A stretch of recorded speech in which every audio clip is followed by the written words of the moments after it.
Selamat pagi anak-anak. Kita berjumpa lagi dengan topik pembahasan yang baru. Hari ini kita akan belajar mengenai senyawa alkana. Kalian pasti tidak asing lagi dengan gas LPG ataupun dengan bensin. Gas LPG dan bensin merupakan contoh senyawa alkana yang sering kita ketemui dalam kehidupan sehari-hari. Nah, gas LPG merupakan senyawa alkana dengan rumus kimianya yaitu propana ataupun butana. Sedangkan bensin itu golongan oktana. Alkana merupakan senyawa hidrokarbon jenuh dengan rumus umumnya yaitu CnH2n ditambah 2. Ingat ya, N itu merupakan jumlah atom. Contohnya, misalnya metana.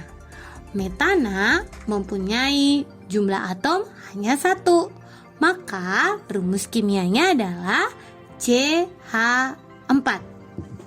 Selanjutnya etana. Etana itu jumlah atomnya 2. Maka rumus kimianya adalah C2H6. Kalian dapat mencari senyawa alkana lainnya dengan buku literatur yang kalian punya. Selanjutnya kita akan masuk ke aturan pemberian nama dalam senyawa alkana. Yang pertama, rantai tidak bercabang. Jika rantainya kurang lebih dari 4, maka nama alkana diberi awalan N atau normal. Contohnya seperti pada gambar CH3, CH2, CH2, CH2, dan CH3. Jumlah atom C-nya adalah 5. Maka kalau jumlah atom C-nya 5 adalah pentana. Karena tidak bercabang, maka diberi nama N-pentana atau normal pentana. Lalu, yang kedua, jika rantai karbon bercabang, maka yang pertama, tentukan rantai induk atau rantai utamanya.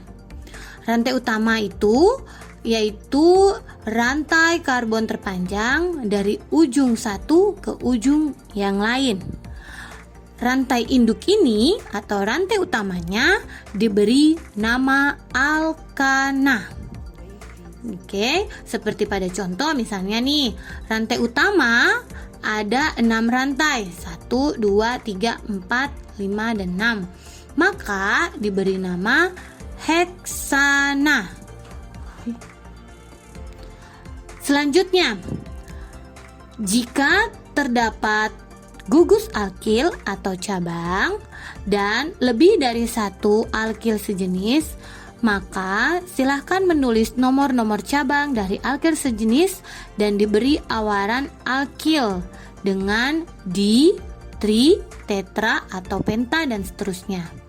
Harus sesuai dengan jumlah alkil sejenisnya ya.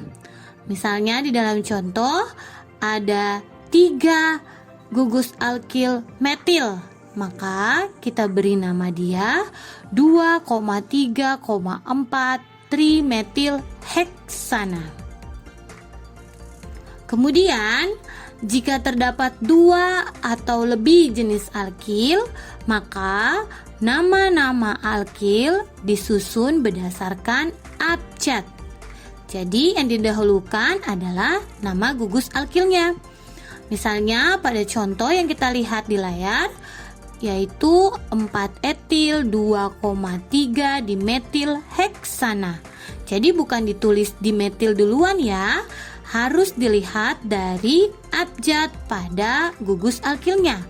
Yang lebih dahulu adalah etil, awalan E, lalu kemudian metil, awalannya M.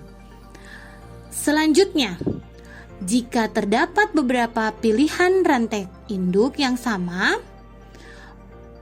maka pilihlah rantai induk yang mempunyai cabang lebih banyak. Contohnya nih pada gambar, di rantai induk yang pertama itu ada 5 atom C. Sementara rantai induk 5 atom C itu cabangnya ada 2. Ada metil dan ada etil. Nah, kalau yang sebelahnya cabangnya hanya 1, yaitu isopropil. Maka yang lebih benar adalah kita memilih struktur yang pertama, yaitu 3 etil 2 metil pentana. Memilih rantai induk yang mempunyai cabang lebih terbanyak. Lalu, terakhir, gugus alkil dengan jumlah atom C lebih banyak diberi nomor yang lebih kecil. Kita lihat ya. Misalnya kalau kita mulai dari kiri, kita akan mendapatkan gugus alkil itu ada pada nomor 3, yaitu cabangnya namanya etil. Sedangkan kalau dari kanan, kita akan mendapatkan cabangnya itu di nomor 3 yang bernama metil. Sehingga yang lebih dipilih adalah nomor dari kiri, yaitu 3 etil 4 metil pentana. Demikian penjelasan Ibu mengenai senyawa alkana. Semoga kalian semua dapat mengerti dan sampai ketemu di video selanjutnya. Terima kasih.